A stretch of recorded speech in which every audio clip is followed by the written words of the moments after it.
Allahu Akbar. Bismillahirrahmanirrahim. Alhamdulillah Rabbil Alamin. Isang mapagpalayang araw po sa ating lahat, mga kaibigan. Ito po ang kawal ng demokrasya, kawal ni Carbonell.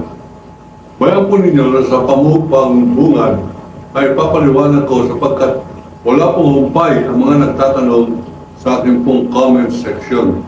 Bakit daw nakabaliktad ang aking bandera? Bakit daw nasa taas ang pula at nasa baba yung asul? May gera na po ba tayo? Ayan po ang kasagutan ng kanyang huling katanungan. Opo, may gera po ako sapagkat ako po ay kawal ng demokrasya. Hindi ko po ginigiba ang Pilipinas. Kanina umaga, alas 9:30, habang ako po ay nakikinig ng GMA News, abay nagsasalita po si General Browner at kanyang isinusumbong na sa Palawan, nandiyan daw po nag-deploy ang dagdag ng mga barko ng China, yung PLA. Ang ibig po sabihin ng PLA, People's Liberation Army. Yan po yung mga komunistang sundalo ng Politburo. Ang ibig po sabihin ng Politburo, Political Bureau. Yan po ay leadership sa China. At si Xi Jinping, nag-ministura lamang po yung tagapagsalita ng Politburo. Sa mga tuwid, nasa desisyon na po ng China na kanilang pag-aari na ang Pilipinas. At sapagkat binisita ko po ang aking kaibigan si nasirang Atty. Pamatong, ba siya po yung sumakabilang buhay na. Ngunit yung kanyang memorabilia, yung po pa mga na-research niya, ay muli ko natinghayan at nakita ko na hayagan na sinabi ni Ambassador Wang Yi na kanila na ang Spratly, sila ang nagpayaman ng research sa Benham Rice at mga 27 pang mga isla dyan po sa West Philippine Sea. At yan daw po ay inaangkinan nila. Ngayon, ano po kasagutan ng kawalan ng demokrasya dyan? Yan po ay illegal. Yan po ay para po bang tayo ay mistulang duwag na bansa at hindi man lamang tayo pinaputukan, nakataas na po ang ating mga kamay at ang mga kababaihan, nakataas na po ang kanilang mga palda. Hindi po maganda yan. Sapagkat dyan po tayo nagpuprotesta. Tayo po ay meron sariling dangal, may sarili tayong soberenya, at meron tayong sariling dapat ipaglaban, panindigan, at yan po ang pinaninindigan ng kawal ng demokrasya. Kaya ako po ay meron pong gera laban po sa mga inchik. At tunayan, pinag-aralan ko po sa English yung pong pagsasabing China, get out. Sa Tagalog, China, layas. Sa inchik, Chongko, punta. Ibig po sabihin niya ay China, layas. Chongko, punta. Pag nagkamali kayo, talaga naman mukhang chonggo yung mga insik na yan. Pwede na rin po. Chongko, punta!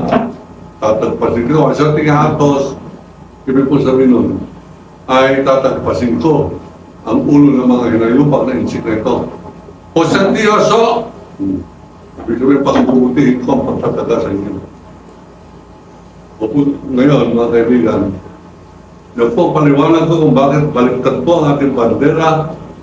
Tayo po ay nagpro-protesta. Hindi na po pwede yung ginagawa ni Duterte na pagbibiro man yan. Kapag kanya pong sinasabing maging provision na lamang tayo ng China, ako po ay hindi ko po kayang tanggapin yan kahit na biro. Ang tingin ko, yan ay katraidoran. Sapagkat hanggang ngayon, ang tingin ko, si Duterte ay traidor.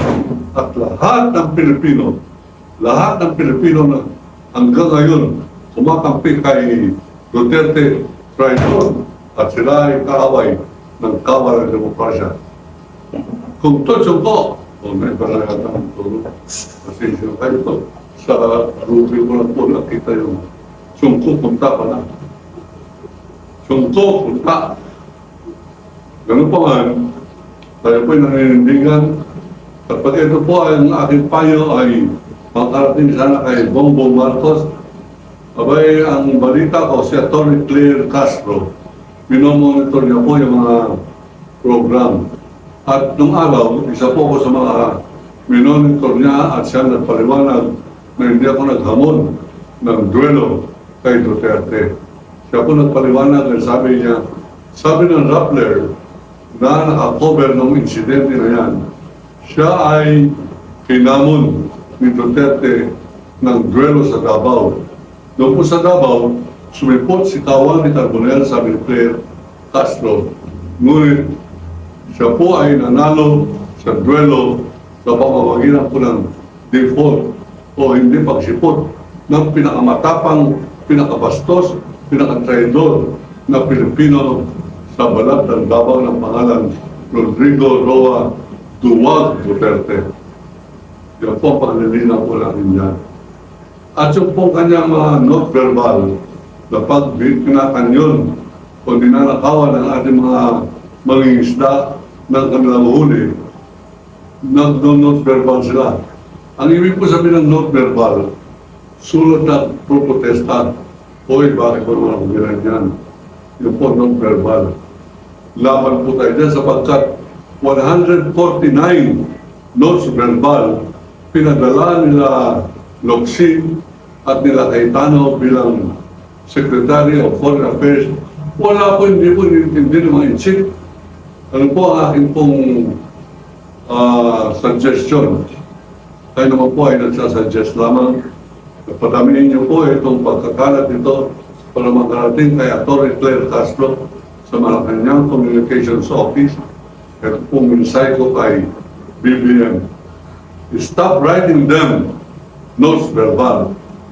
They are indifferent, they are arrogant, they are communist Chinese, and we must condemn them. Ano po ang dapat gawin? Patawag mo, ginong Pangulo, yung ambassador. Pagsabihan mo, tas pauwi mo. You're rejecting because these are not friendly gestures of a sovereign country to another sovereign country. Yan po mensahe ko kay President Bongbong, huwag na po kayong medyo palamya-lamya. Eh, ginigera na po tayo. No less than your chief of staff has reported to the Filipino people na tayo ay pinapasok hayagan ng People's Liberation Army. Wala po kayong ginagawa. Ang klaseng presidente. Eh, dapat po ay tayo po ay manindigan. Huwag na po natin pabayaan na tayo ay naililigaw-ligaw ng mga panggulo, mga issue. Talaga po naman magnanakaw yung Jesus is Lord founder. Yung pangalan ay Eddie and Joel Villanueva. Mga magnanakaw po yan. At hindi lamang yan. Ipapaliwanag ko mamaya o bukas yung pong ginawa nilang pagtatago. Ito yung napakalaking krimen. Nakipagkutsabahan kay Ombudsman Martires na yung kanyang conviction na hindi na siya uli pwedeng tumakbo bilang kandidato sa kahit na anong posisyon. Perpetual disqualification from holding any elective or appointed position. Tagalog, sa pangkabuhayan, walang katapusang pagbabawal na siya pwede pang kumandidato o humawak ng mga appointed position. Yung ina-appoint ko ba, ikaw, Postmaster General ka, ikaw, Bureau of Customs Commissioner ka, appointed ko yan. Pero ikaw, gusto mo maging alkalde sa Coron, may kailangan kumandidato ka. Pag ang pangalan mo ay Joel Villanueva at meron kang conviction sa ombudsman, bawal na ikaw ikakandidato muli. Ano pong krimen dito ng Villanueva at ang ombudsman ng Martires? Ginawa nila sikreto. Bakit kinakal maging sikreto ang issue of public interest? Dapat yan na magpapadisbar. Ito po si Martires, dapat matanggal agad sa Senado. Itong si Joel Jesus is Lord, bagong kibuloy ng Bulacan, ng tawag ay Joel Villanueva.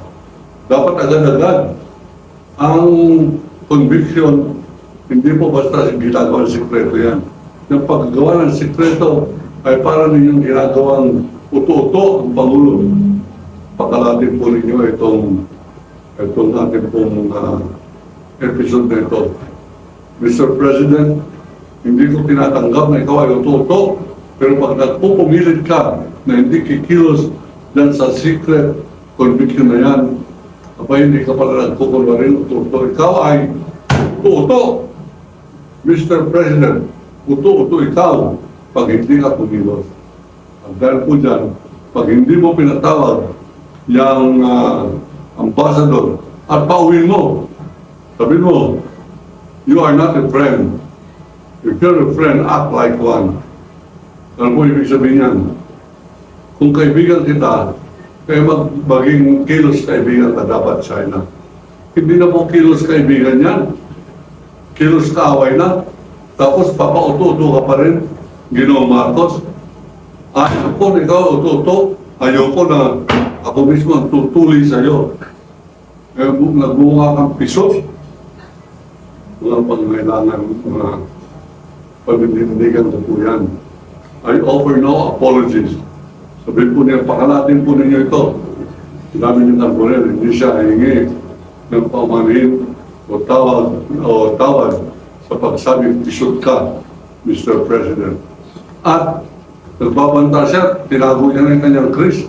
Ang kanyang dinisplay ngayon ay yung kay Jego Silang na itak ng Ilocano. Ito pong ginagamit ang pantuli at aking karangalan. Kapag akong tutulit kay Bongbong Marcos, abay, gumawa siya ng appointment, I will do it for free. Kaya nga, pag nagkamali ako ng putol, pasensya ka, Lisa.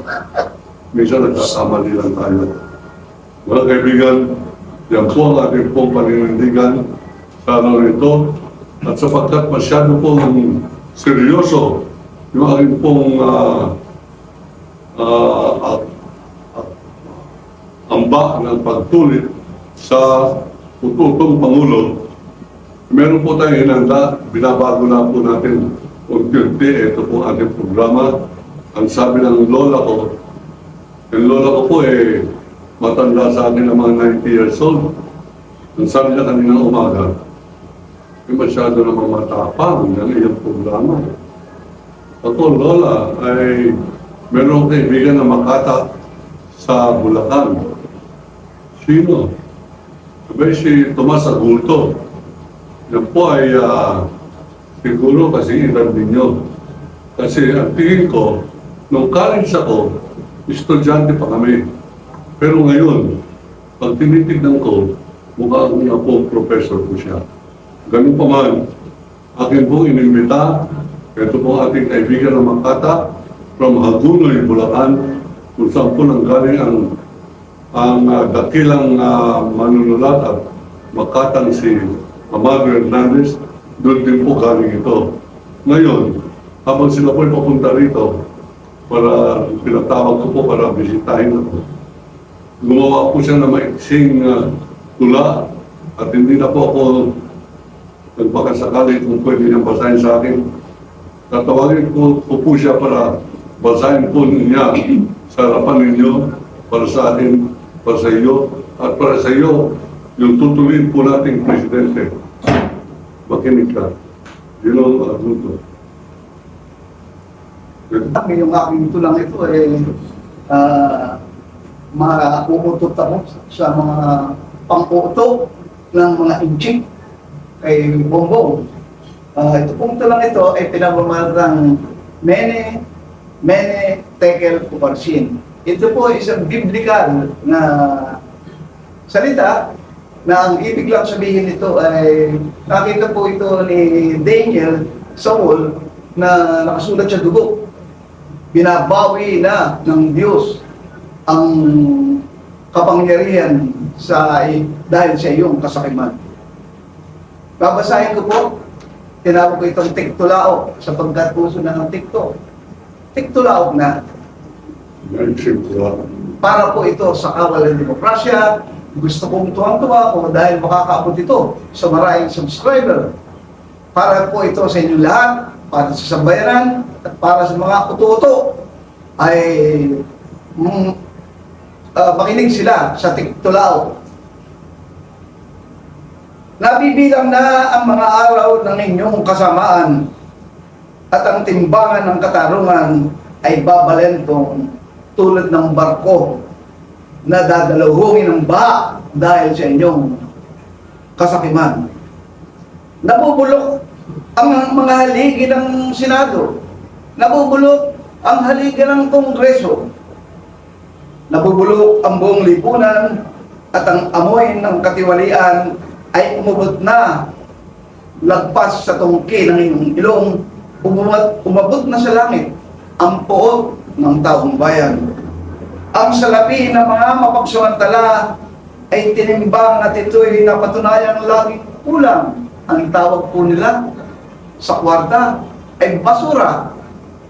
Lumabis na po ang kanilang kasakiman, hindi na sila nasisiyahan sa pera at ang tawag nila ay basura. Samantalang kaming mga mangingisda ay ilang sentimo, ilang piso ay aming pinagsisikapang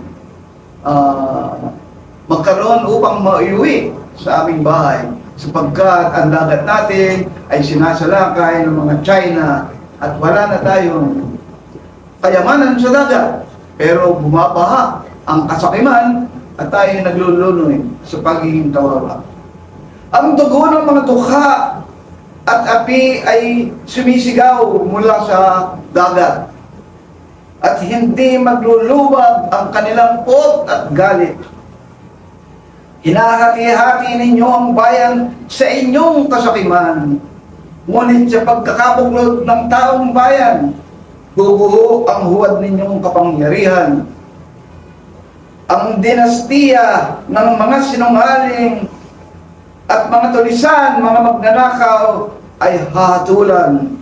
Ang kanilang trono ng kasamaan ay mawawasak at nakapangangambang baka bumaha ng dugo ng mga dinastiya at umabot sa kanilang trono at sila ay tatangayin sa dugo ng galit ng taong bayan. Maraming salamat, Kawali. Maraming salamat po. Ako po si Tom Maguluto, ang mangingisdang naging mamamalakayan ng mga tao. Salamat po. Okay. Maraming salamat kasama ang Tom Agulto. Pwede po ninyong i-research yan sa Google. Tomas Agulto. 6-time Palangka Award winner. E panalo po sa inyo sa hindi kasi baka mautangan siya. Kasi bawat panalo yata niyan, meron siya 100,000. 6 na beses po siya naging national poet. At yan po ang ating pong kaibigan kasama sa pundasyon ng Kawalan Demokrasya. Kasama po natin sa paninindigan natin laban po sa mga mabubuktot, laban sa Senado, laban sa Kongreso, laban sa lahat ng Pilipinong nagtatraidor sa ating bansa. Ako po si Kawali Carbonell, sasabing iniibig ko ang Pilipinas. Chongko punta, China Layas.